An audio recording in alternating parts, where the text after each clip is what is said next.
अस्सलाम वालेकुम dear friends and students, this is Adil Ejaz Ahmad. आज के लेक्चर में हम बायोमॉलिक्यूल्स को डिस्कस करते हैं कि बायोमॉलिक्यूल्स कौन सा मॉलिक्यूल्स है। बायोमॉलिक्यूल्स हम यानी उस मॉलिक्यूल्स को कहते हैं जो लिविंग बॉडी के अंदर मौजूद है। Those molecules which are present in living organism. Living organism की जो बॉडी है वो दो टाइप्स मॉलिक्यूल से बना हुआ है। एक को हम कहते हैं माइक्रो मॉलिक्यूल्स, दूसरे को हम कहते हैं मैक्रो मॉलिक्यूल्स। डियर स्टूडेंट, चलो स्टार्ट करते हैं कि माइक्रो मॉलिक्यूल्स क्या है और मैक्रो मॉलिक्यूल्स क्या है। यहाँ पे मैंने लिखा है डियर स्टूडेंट्स, देखिए दो टाइप्स जो है, टू टाइप्स ऑफ मॉलिक्यूल्स जो है वो बॉडी बना देते हैं। इन organism is made of two types of molecules. जो लिविंग बॉडी है वो दो टाइप्स ऑफ मॉलिक्यूल से बना हुआ है। ये को हम कहते हैं माइक्रो मॉलिक्यूल्स, ये को हम कहते हैं मैक्रो मॉलिक्यूल्स। डियर स्टूडेंट्स, यहाँ पे वर्ड से मालूम है माइक्रो देखिए पहला चीज मॉलिक्यूल्स क्या है, यानी H2O एक मॉलिक्यूल है। मॉलिक्यूल क्या है, यानी the substance which made more than 2 atoms, यानी वो सब्सटेंस जो दो से ज्यादा एटम से बना हो, या सेम एटम हो या डिफरेंट एटम हो। फॉर एग्जाम्पल डियर स्टूडेंट्स, यहाँ पे हाइड्रोजन है, दो हाइड्रोजन एटम है, इसको हम एक मॉलिक्यूल कहते हैं। इसके साथ अगर हम ऑक्सीजन बना दें तो भी एक मॉलिक्यूल बन गया, ठीक है। यहाँ पे ये जैसे एटम हो या डिफरेंट एटम हो, उसको हम क्या कहते हैं, molecules. All elements are compound, ठीक है। All compounds are not element, यानी जितने भी एलिमेंट्स हैं उसको हम कंपाउंड कह सकते हैं, लेकिन कंपाउंड जो है और कंपाउंड को हम एलिमेंट नहीं कह सकते। तो सिंपली ये एलिमेंट है। दो टाइप्स ऑफ एलिमेंट्स मौजूद है, एक है माइक्रो मॉलिक्यूल्स जो है और एक है मैक्रो मॉलिक्यूल्स जो है, ठीक है। ये एक मॉलिक्यूल था। इसी तरह माइक्रो का मतलब स्मॉल, माइक्रो मीन्स स्मॉल, ठीक है। मैक्रो का मतलब क्या है, लार्ज। दो टाइप से, एक छोटे मॉलिक्यूल्स है, एक बड़े मॉलिक्यूल्स है। स्मॉल मॉलिक्यूल्स जो है, small and low molecular weight, जो स्मॉल मॉलिक्यूल्स है उसका जो मॉलिक्यूलर वेट है वो कम होगा, और जो लार्ज है उसका ग्रेटर मॉलिक्यूलर मास होगा, ठीक है। और इसी तरह मॉलिक्यूलर मास लेस देन कितना होगा, 1000 डाल्टन्स। ये जो इसका जो मॉलिक्यूलर मास होगा वो 1000 डाल्टन से कम होगा, और इसका जो मास होगा वो 1000 डाल्टन से ज़्यादा होगा। तीसरा पॉइंट क्या है, यहाँ पे building blocks of macro molecules. जो मैक्रो मॉलिक्यूल्स के बिल्डिंग ब्लॉक्स हैं, कार्बोहाइड्रेट एक मैक्रो मॉलिक्यूल है, प्रोटीन एक मैक्रो मॉलिक्यूल है, लिपिड एक मैक्रो मॉलिक्यूल है, डीएनए आरएनए एक मैक्रो मॉलिक्यूल्स है। लेकिन उसका जो बेसिक यूनिट है, जैसे कार्बोहाइड्रेट का बेसिक यूनिट क्या है, शुगर है। इसी तरह प्रोटीन का जो बेसिक यूनिट अमाइनो एसिड है। इसी तरह लिपिड्स का जो बेसिक यूनिट है वो ग्लिसरॉल फैटी एसिड है। वो फैटी एसिड यानी उसका जो बेसिक यूनिट, एक बेसिक यूनिट को हम क्या कहते हैं, माइक्रो मॉलिक्यूल्स। जब वो ज्यादा बेसिक यूनिट मिलकर, यानी अमाइनो एसिड ज्यादा अमाइनो एसिड मिलकर, उसको फिर हम क्या कहते हैं, मैक्रो मॉलिक्यूल। लेकिन उस एक बेसिक यूनिट को हम क्या कहते हैं, माइक्रो कहते हैं। तो फॉर एग्जांपल अमाइनो एसिड ये क्या है, अमाइनो एसिड है, ठीक है, शुगर है, इसी तरह फैटी एसिड है, इसी तरह न्यूक्लियोटाइड है, उसको हम क्या कहते हैं, वो भी माइक्रो मॉलिक्यूल है। और इनऑर्गेनिक में फिर क्या आएगा, वाटर है, आयरन है, विटामिन मिनरल्स एटसेट्रा, इसमें फिर इनऑर्गेनिक में आएगा। मैक्रो मॉलिक्यूल, देखिए डियर स्टूडेंट्स, हम इस टॉपिक को जो मैक्रो मॉलिक्यूल्स हैं हम बहुत डिटेल में पढ़ेंगे कि कार्बोहाइड्रेट क्या है, लिपिड्स क्या है, प्रोटीन क्या, बहुत ही डिटेल से पढ़ेंगे। लेकिन इसमें हम जो कार्बोहाइड्रेट है, लिपिड्स है, प्रोटीन है, न्यूक्लिक एसिड है, ये चारों जो है वो मैक्रो मॉलिक्यूल्स है। चलिए स्टूडेंट, थोड़ा सा इसको डिफाइन करके इसके दरमियान किस तरह बॉन्ड बनता है और मॉलिक्यूल्स क्या है, तो हम स्टार्ट करते हैं। यहाँ पे डियर स्टूडेंट्स, जैसे कार्बोहाइड्रेट जो है वो मैक्रो मॉलिक्यूल है। मैक्रो मॉलिक्यूल किस चीज़ से बना हुआ है, मोनोमर से बना हुआ है। मोनोमर्स क्या है वो भी बता दूंगा कि मोनोमर्स क्या है। डियर स्टूडेंट्स, कार्बोहाइड्रेट है, यहाँ पे कार्बोहाइड्रेट मौजूद है, ये है कार्बोहाइड्रेट्स। कार्बोहाइड्रेट जो बना हुआ है, जब मोनोमर्स मिलकर, ठीक है, मोनोमर्स मिलकर क्या चीज बनता है? पॉलीमर्स। पॉलीमर्स। अब ये मोनोमर्स क्या है डियर स्टूडेंट्स? मोनोमर्स हम एक पेंटोज शुगर को क्या कहते हैं? मोनोमर्स कहते हैं। ये एक मोनोमर है। ये स्ट्रक्चर क्या है, इसका स्ट्रक्चर किस तरह है, इसमें हाइड्रोजन कहाँ पे, कंफ्यूज मत होना क्योंकि हम डिटेल से इसको पढ़ेंगे। सिर्फ हम बता रहे हैं कार्बोहाइड्रेट किस तरह बना हुआ है, उसके दरमियान बॉन्ड किस तरह। देखिए एक शुगर है और यहां पे दूसरा शुगर है। ये शुगर जो है बेसिक यूनिट है किस चीज का? कार्बोहाइड्रेट का।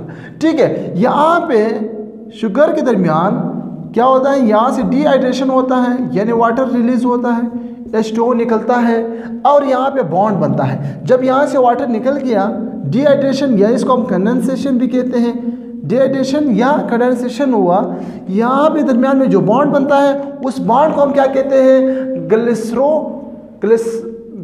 Glycosidic bond. इसको हम क्या कहते हैं? इस बॉन्ड को हम कहते हैं ग्लाइकोसाइडिक बॉन्ड। ग्लाइकोसाइडिक बॉन्ड इसको हम कहते हैं। ठीक है, यहाँ पे मोनोमर्स, जब ज्यादा मोनोमर्स मिलकर बॉन्ड बना लिया उसको हम क्या कहते हैं? पॉलीमर्स कहते हैं। जब शुगर की ज्यादा मोनोमर्स मिलकर पॉलीमर्स बना रहे हैं इसको हम क्या कहते हैं? कार्बोहाइड्रेट। याद रखें कार्बोहाइड्रेट के दरमियान एक मोनोमर्स दूसरी मोनोमर्स के दरमियान जो बॉन्ड बनता है उस बॉन्ड को हम क्या कहते हैं? Glycosidic bond. ग्लाइकोसाइडिक बॉन्ड है। दूसरा हम फैटी एसिड की बात करते हैं कि लिपिड्स क्या है, कि लिपिड्स का स्ट्रक्चर फिर किस तरह होता है। ये लिपिड्स हैं डियर स्टूडेंट्स। लिपिड्स खुद क्या है? मैक्रोमोलेक्यूल है। ठीक है, इस लिपिड्स बेसिक यूनिट क्या है? बेसिक यूनिट इसका फैटी एसिड है। फैटी एसिड प्लस इसमें ग्लिसरॉल मौजूद है, ग्लिसरॉल मौजूद होता है। ठीक है, ये एक फैटी एसिड है, एक ग्लिसरॉल है। ग्लिसरॉल का फार्मूला किस तरह है? ग्लिसरॉल का फार्मूला बहुत ही सिंपल है। ग्लिसरॉल का फार्मूला 3 कार्बन है इसमें, यहाँ पे हाइड्रोजन,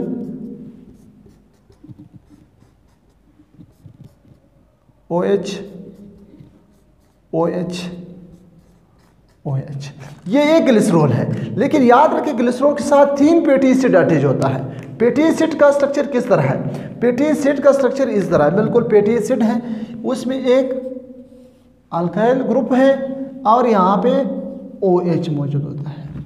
ठीक है, OH एंड लॉन्ग, ये क्या शो कर रहा है? Long chain of carbon show कर रहा है। ठीक है, यहाँ पे यानी कार्बन चेन मौजूद होता है। तो इसी तरह fatty acid 3 fatty acid, OH, long chain of carbon, एक और फैटी एसिड अटैच होता है यहाँ पे, लॉन्ग चेन ऑफ कार्बन, एक और फैटी एसिड अटैच होता है यहाँ पे, लॉन्ग चेन ऑफ कार्बन मौजूद होता है। देखिए डियर स्टूडेंट्स, यहाँ पे ग्लिसरॉल है और 3 फैटी एसिड मौजूद होते हैं, यहाँ पे एक और हाइड्रोजन भी आता है। ठीक है, तो 3 फैटी एसिड एक ग्लिसरॉल मिलकर क्या बनता है?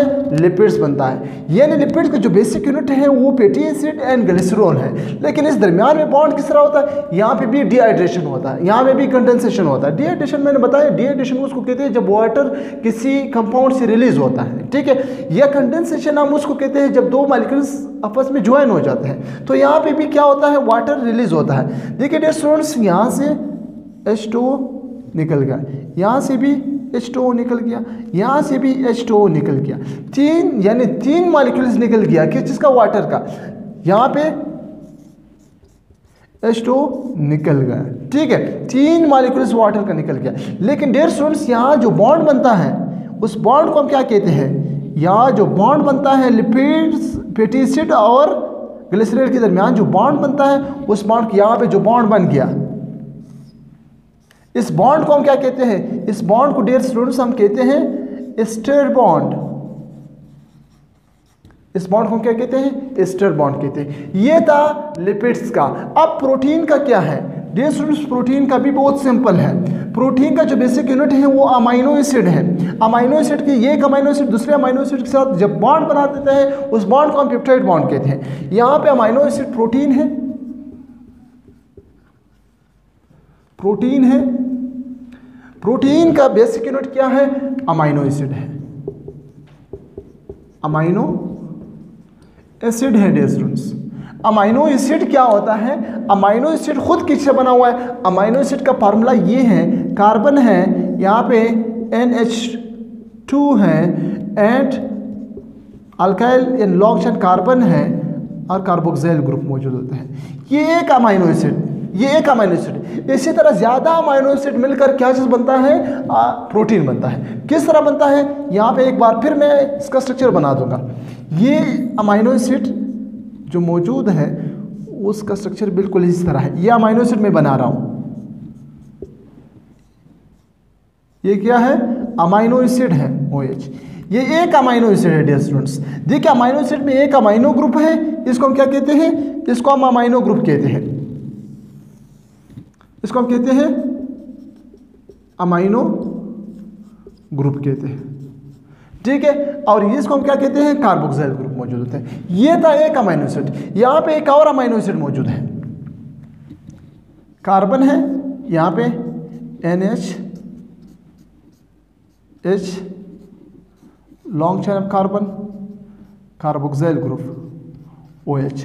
ये दूसरा अमाइनो एसिड है स्टूडेंट्स, ठीक है। यहाँ पे भी डिहाइड्रेशन होता है, ठीक है। यहाँ से फिर क्या होता है, H2O रिलीज हो जाते हैं, डिहाइड्रेशन हुआ या कंडेंसेशन हुआ, तो यहाँ पे जब वाटर निकल गया इस बेसिक यूनिट के दरमियान, तो यहाँ पे भी एक बॉन्ड बनता है। उस बॉन्ड को हम क्या कहते हैं, उस बॉन्ड को हम पेप्टाइड बॉन्ड कहते हैं, पेप्टाइड बॉन्ड कहते हैं, ठीक है।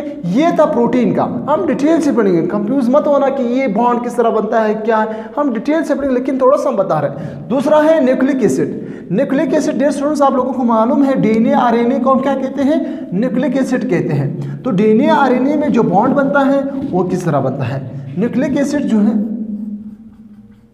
न्यूक्लिक एसिड जो है DNA एंड RNA को हम क्या कहते हैं, न्यूक्लिक एसिड कहते हैं। DNA और RNA का न्यूक्लिक एसिड बेसिक यूनिट क्या है, उसको हम कहते हैं न्यूक्लियोटाइड।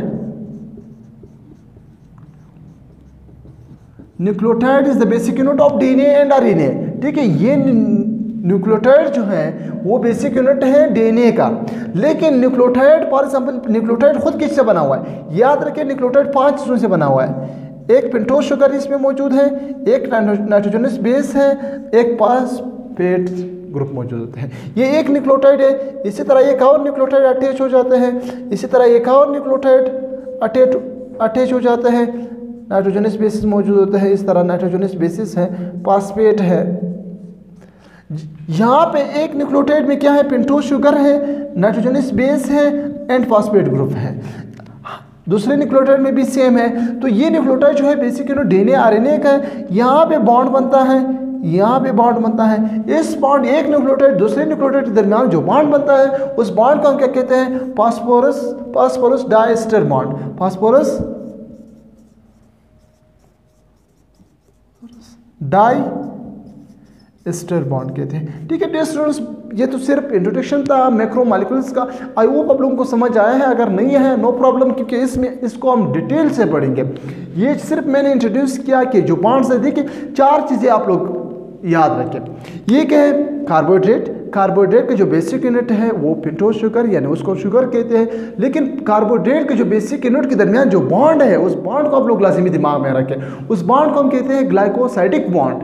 और प्रोटीन का जो basic unit, protein amino acid का जो दरमियान में एक अमाइनो एसिड दूसरे अमाइनो एसिड के दरमियान जो बॉन्ड बनता है उस बॉन्ड को हम कहते हैं पेप्टाइड बॉन्ड। इसी तरह न्यूक्लियोटाइड के दरमियान जो बॉन्ड बनता है उसको हम डाइएस्टर बॉन्ड या फॉस्फोरस डाइएस्टर बॉन्ड कहते हैं। और फैटी एसिड के दरमियान जो बॉन्ड बनता है उसको हम क्या कहते हैं, एस्टर बॉन्ड कहते हैं। आई होप आप लोगों को समझ आया है, तो हमें दुआओं में याद रखना और अपना ख्याल रखें और उसका भी ख्याल रखें जिसका कोई ख्याल नहीं रखता।